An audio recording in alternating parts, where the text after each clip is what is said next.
اس میں سے ایک یہ مجلس ہے شادی کی کہ ایک لڑکا اور لڑکی کیسے زندگی گزارے۔ ہمارے ماحول میں کوئی یہ کہہ سکتا ہے مجھے اپنی بیوی سے سب سے زیادہ پیار ہے، اسے ویلے ہونا فتویٰ لاؤن لابے ران مرید آ گیا نہیں آئے ویکھو بھائی زان مرید آ گیا جے۔ جس سے سب سے زیادہ محبت کرنی تھی اسی کو سب سے زیادہ ذلیل کرتے ہیں۔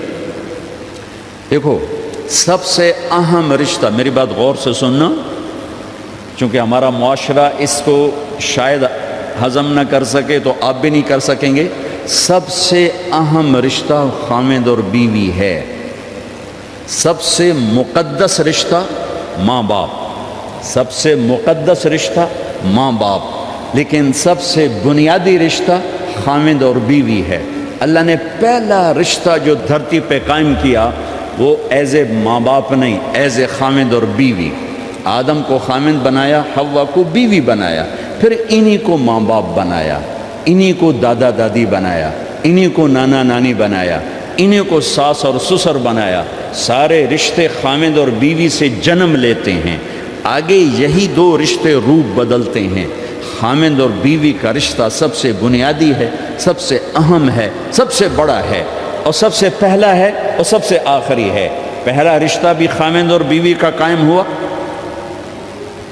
اور دنیا میں بھی آخری رشتہ خاوند بیوی رہ جاتا ہے۔ پتران دی شادی ہو گئی، دیاں دی بھی شادی ہو گئی، بڈھا بڈھی کلے بیٹھے۔ ہمارے دیس کی کہانی کیا، میرے گھر کی کہانی۔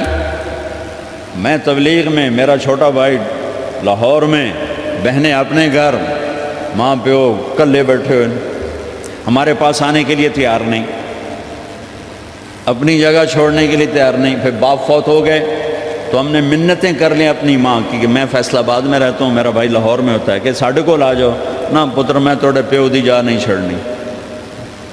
نہیں آئے ہمارے پاس، تنہا زندگی گزار دی۔ ہم تو آئے مہمانوں کی طرح آئے اور چلے گئے، تنہا زندگی گزار دی۔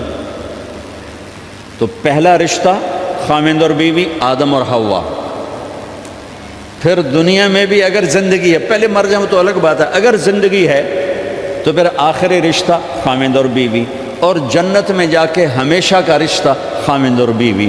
ہر آدمی اپنی بیوی کے ساتھ اور ہر عورت اپنے خاوند کے ساتھ جنت میں جوڑا جوڑا ہوں گے۔ بچے اپنی جنت میں، ماں باپ اپنی جنت میں، ساس سسر اپنی جنت میں، بھائی بہن اپنی جنت میں۔ جنت میں بھی خاوند اور بیوی کا اللہ نے ساتھ بنایا ہے۔ یہ رشتہ سب سے اہم رشتہ ہے۔ اس رشتے کو باقی رکھنے کے لیے اللہ تعالیٰ نے سینکڑوں آیات اتاری، اور اس میں دخل اندازی کے لیے کوئی راستہ نہیں چھوڑا۔